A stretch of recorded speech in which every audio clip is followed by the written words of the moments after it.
Bilmedim ki nakam olar sevgimiz. Yayıldı dünyaya bizim derdimiz. Herkes ağladı bu derdimize. Bizim bu nakam olan sevgimize. Sözel zamin masallı ilk görüş günümüz düşür yadıma. Utana utana beni öpüp kucakladın.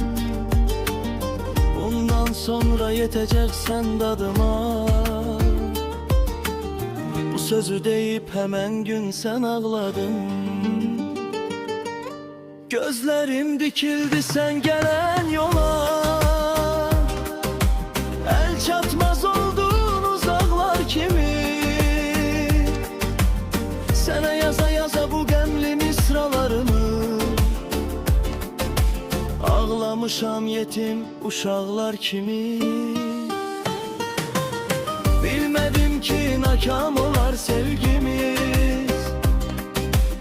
Yayıldı dünyaya bizim derdimiz. Herkes ağladı bu derdimize. Bizim bu nakam olan sevgimize.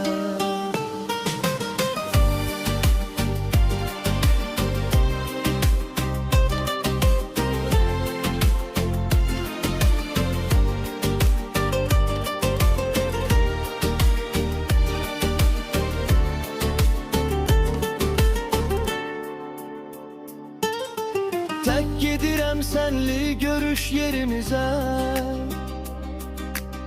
Seni əvəz eləyən indi badələrdir. Bir vaxt sən idin bu dərdimə dərman.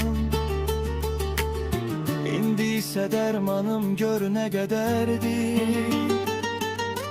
İçə-içə sağlıq deyirəm mən sənə.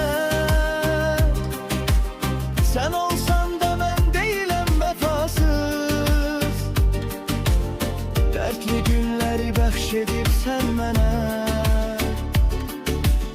Sonunda çıxdın sevgimə yararsız. Bilmədim ki nakam olar sevgimiz. Yayıldı dünyaya bizim derdimiz. Herkes ağladı bu derdimize. Bizim bu nakam olan sevgimize. İğnelerle yazdım adını bedenime. Yüreğimin üstünde nişane kaldı. Nifretinden dağ basarak silmişem.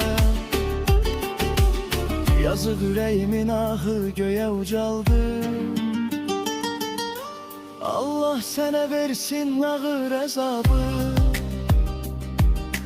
Yalvararaq mən bunu arzu etmişəm. Ahirette verəcəksən hesabın. Sənə görə mən ruhumu incimişəm.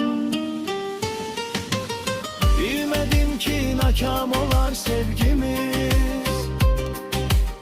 Yayıldı dünyaya bizim derdimiz. Herkes ağladı bu derdimize. Bizim bu nakam olan sevgimize. Sözel zamin masallı nakam sevgi.